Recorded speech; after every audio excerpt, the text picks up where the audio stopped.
সুপ্রিয় দর্শক, আসসালামু আলাইকুম। আশা করি সকলে ভালো আছেন। বরাবরের মতো আজকেও আপনাদের মাঝে আরও একটি চিতল মাছের ভিডিও নিয়ে উপস্থিত হলাম। তো চাষি ভাইয়েরা, আশা করব ভিডিওটি না টেনে সম্পূর্ণ ভিডিওটি দেখবেন। আপনার স্ক্রিনে দেখতেই পাচ্ছেন, এগুলো হচ্ছে যমুনা নদীর চিতল মাছের পোনা। এগুলো সাইজ রয়েছে আপনার 3 থেকে 4 ইঞ্চি সাইজের, অথবা আপনারা যারা এর থেকে আরও বড় সাইজের পোনা নিতে চান তারা চাইলে এর থেকে বড় সাইজের পোনাও নিতে পারবেন।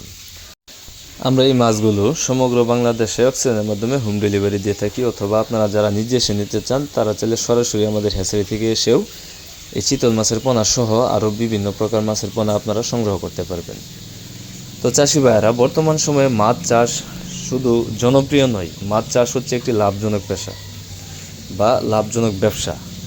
অনেক বাইরেই রয়েছেন বেকার, তাদের ক্ষেত্রে বলবো বেকার না থেকে মাছ চাষ শুরু করুন, আপনার বেকারত্ব দূর করুন। এই চিতল মাছগুলো যদি আপনি 1 বছর চাষ করেন, মিনিমাম 2.5 থেকে 3 কেজি ওজন বানিয়ে আপনি বাজারে বিক্রি করতে পারবেন, এবং কি এই চিতল মাছের বাজার চাহিদা সবসময় থাকে এবং কি ভালো একটি মূল্য পাওয়া যায়। আর এই মাছগুলো আপনি প্রতি শতাংশে সর্বোচ্চ 8 থেকে 10 ফিট চাষ করতে পারবেন।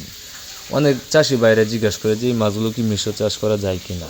তাদের ক্ষেত্রে বলবো মিশ্র চাষ করতে পারবেন, তবে যেই মাছের সাথে মিশ্র চাষ করেন ওই মাছের সাইজ এই চিতল মাছের থেকে আরও মিনিমাম 3 থেকে 4 ইঞ্চি বড় হতে হবে, তাহলে এই মাছগুলো ওই মাছগুলোকে খেতে পারবে না। তো আজকের ভিডিওটি এই পর্যন্তই। ভিডিওটি ভালো লাগলে অবশ্যই শেয়ার করবেন, কমেন্টে জানিয়ে দেবেন আপনার মতামত। তো সবাই ভালো থাকবেন, সুস্থ থাকবেন। আল্লাহ হাফেজ।